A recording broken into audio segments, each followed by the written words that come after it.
فناهيك بخطأ يؤجر عليه فاعله ولكن هذا إنما هو للمجتهد نفسه إذا أخطأ ولكن لا يجوز لغيره أن يتبعه في خطئه ولا يعذر كعذره ولا يؤجر كأجره بل واجب على من عداه من المكلفين أن يترك الاقتداء به في الخطأ ويرجع إلى الحق الذي دل عليه الكتاب والسنة.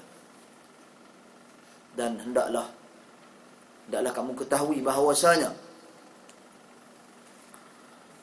orang-orang yang melakukan kesilapan itu daripada kalangan mujtahid, dia mendapat ganjaran. Tetapi ganjaran ini hanya untuk mujtahid sahaja sekiranya dia melakukan kesilapan. Dan ganjaran ini dan kesalahan ini dilarang bagi orang lain untuk mengikutinya. Dan orang lain yang mengikuti kesalahan ini, dia tidak mendapat keuzuran seperti keuzuran yang diberikan kepada mujtahid. Dan dia tidak akan mendapat ganjaran seperti ganjaran yang diberikan kepada mujtahid. Bahkan sebaliknya, menjadi satu kewajipan bagi orang-orang yang selain daripada mujtahid ini meninggalkan kesalahan-kesalahan yang mereka lakukan dan kembali kepada al-haq, kebenaran yang ditunjuki oleh Al-Quran dan juga As-Sunnah. Okay.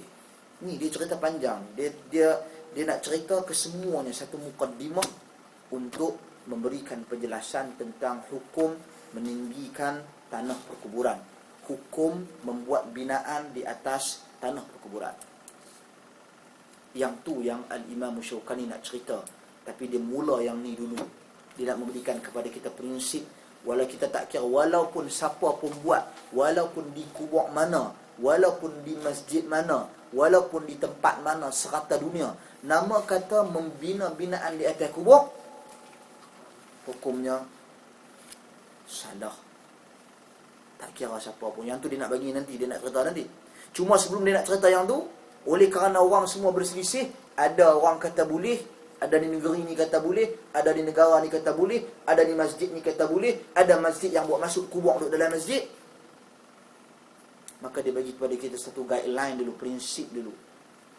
Mereka ni mungkin berijtihad, walaupun mereka ada autoriti untuk berijtihad, tapi kita tak berhak untuk kata mereka lebih tepat. Sebaliknya, untuk mengatakan seseorang itu lebih tepat, lebih benar, bergantung kepada dalil-dalil yang dia kemukakan daripada Al-Quran dan juga As-Sunnah. Tak ada dalil, dia bukan berada pada pihak yang benar. Wallahu a'lam. Kemudian kata beliau lagi rahimahullah, wa idza waqa'a ar-radd lima ikhtalafa fihi ahlul ilmi ila al-kitab was-sunnah kana man ma'ahu dalilul kitab was-sunnah huwa alladhi asaba al-haqqa wa wafaqahu wa in kana wahidan. Wa in kana wahidan, yani yang mahal. Dan apabila berlaku perselisihan, kemudian manusia berusaha untuk mengembalikan perselisihan ini kepada Al-Kitab dan juga As-Sunnah. Dan barang siapa perkataannya bersesuaian dengan Al-Quran dan juga As-Sunnah, maka dia berada di pihak yang benar walaupun dia bersendirian. Al-Imam Syaukani ketika itu dia masih belum popular lagi, tak glamour lagi, tapi dia telah melihat satu kesilapan besar dilakukan oleh ilmuwan di zaman dia. Al-Imam Yahya ibn Hamzah, tokoh dalam mazhab Zaidiyah, tokoh besar. Dia ni kira orang panggil apa, kira baru lagi, sangat-sangat junior lah. Jadi macam mana aku nak tegur ni? Jadi sebab tu dia beradakan penulisan seperti ini. Jadi dia nak tekankan di sini, walaupun seorang, yang penting seorang itu bertepatan dengan Al-Quran dan Sunnah, dia tetap benar. Kerana kebenaran itu tidak bergantung kepada jumlah. Kalau kebenaran bergantung kepada jumlah, rosaklah manusia. Dia tak bergantung kepada jumlah. Jadi kita berhati-hati dalam menilai apakah ini benar ataupun tidak. Kadang-kadang lah ni, orang nak tengok YouTube lah, ceramah-ceramah semua di-upload, di-download, semua dalam YouTube. Jadi bila di-download dalam YouTube, dia pun tengok siapa view paling banyak kali.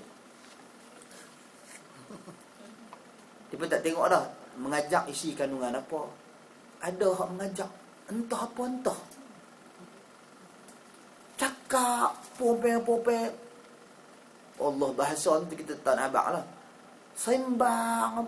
Kita pun, syoknya dia bercerita. Tak habis-habis lagi kau cerita. Cerita ni daripada kecil dah. Sebelum tidur dulu, Tok Nek pun kita cerita Pak Pandai, Mak Mandik, semua cerita dah. Takkan tak habis-habis sampai lah ni pun kita nak dengar duk cerita lagi.